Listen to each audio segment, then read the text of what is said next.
What if I told you that your IQ isn't fixed? Not at 18, not at 25, not ever. What if that one thing you thought was totally set in stone is actually something you can build, day by day, piece by piece? You know, for the longest time, the big idea has been that intelligence is basically genetic. It's the hand you're dealt when you're born, and that's that. But what if that entire concept is just wrong? So let's just break this down. On one side, you've got this old myth, this fixed mindset. But on the other, there's a really powerful truth that the smartest people in history have shown us again and again.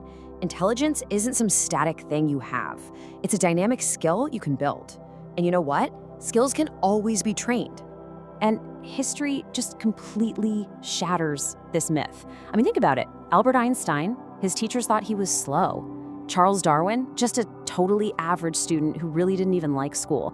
And Thomas Edison was actually expelled. His teachers said he was unteachable. These guys aren't weird exceptions, they're the proof. So what was the secret sauce? What separated them from everyone else? Well, it wasn't some sudden genetic fluke or a fancy school. The thing that changed was their habits. They built these very specific routines that literally rewired their brains. And today, we're gonna break down exactly what those habits are. Okay, first up, let's get into the habits that turn shallow, everyday thoughts into those deep, profound insights. This is all about unlocking your brain's hidden creative power. We are just drowning in information, right?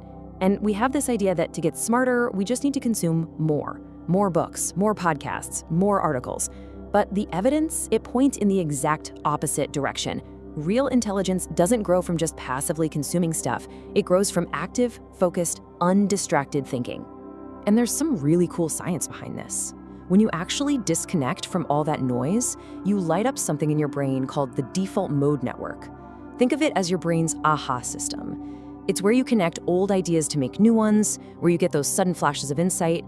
It's what Einstein was doing with his famous thought experiments. He'd just walk for hours, no books, no notes, just pure, uninterrupted thought. All right, the second habit is all about changing how you think about struggle. You know that feeling when you hit a wall on a problem? Our first instinct is to immediately go look for the answer, right? But the most brilliant people do the exact opposite. They intentionally wait before getting help because they get that the struggle itself, well, that's the workout for your brain. In fact, psychologists have a name for this: productive struggle. Benjamin Franklin was a master at this. He'd read essays, put them away, and then try to rewrite them completely from memory.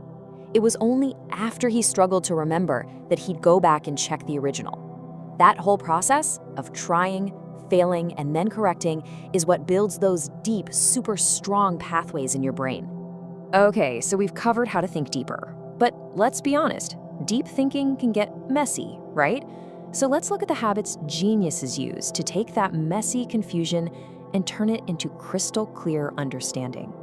Now, this is a really important distinction. Most of us use writing like it's a filing cabinet, a place to store away information. But elite thinkers, they use writing like it's a laboratory, a place to test, question, and refine their own thoughts.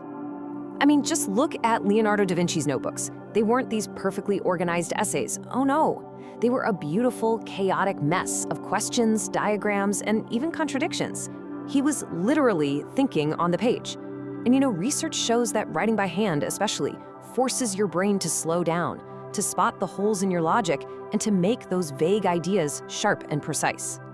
Habit number 4 is all about getting past just collecting random facts and starting to see the world as a set of systems. See, high IQ people don't just gather information, they build what the investor Charlie Munger calls a latticework of mental models. These are basically frameworks for understanding how the world actually works. So, by learning the big fundamental ideas from a bunch of different fields, your brain gets way more flexible. You develop what's called transfer intelligence. That's the ability to take an idea from, say, biology, like adaptation, and then apply it to a totally different problem in business. This kind of cross-training for your brain is a huge part of being truly intelligent. So we've got deep thinking and we've got clear understanding. That's the software. Now for the final piece of the puzzle, the habits that directly strengthen the hardware, your actual brain. So many of us think of memory as this thing you're just born with. You either have a good one or a bad one. But for the greatest minds, memory is a foundational skill, and it's something they deliberately train. A sharper memory just lets you reason faster and handle way more complex ideas at once. And the power of a trained memory is just incredible. Get this. Nikola Tesla could visualize, rotate, and even test entire machines in his mind before he ever built a single physical part. That wasn't magic, it was a skill. And techniques like active recall, where you force yourself to explain an idea without looking at your notes, don't just store information, they actually reorganize and strengthen your brain. Okay, this last habit might be the most counterintuitive one for our modern hustle culture. The smartest people in history, they don't think all day long. They work in short, intense, super focused bursts, and then they make recovery a top priority. And here's why. Your brain doesn't get stronger during the hustle, it upgrades itself during the recovery. Things like chronic stress and not getting enough sleep actively hurt your ability to think. So true peak performance actually requires strategic rest, movement, and even a little bit of boredom. All right, we have covered the 6 core habits. Now let's pull it all together into a simple, practical system you can start using like today. Here it is, your Smart Habits Toolkit. It's actually pretty simple. So instead of endlessly scrolling, take a daily thinking walk. Before you immediately Google an answer, try to write out your answer first. Start a thinking journal, not just a diary. Try to learn one new concept from a totally different field each week. Before you reread your notes, try to recall the key ideas out loud. And finally, treat your sleep and rest like they're the most important work you do, because they are. And this is really the ultimate takeaway from all of this. Getting smarter isn't about some secret life hack or a quick fix. It's about patiently, consistently building a system of habits that lets your intelligence grow naturally over time.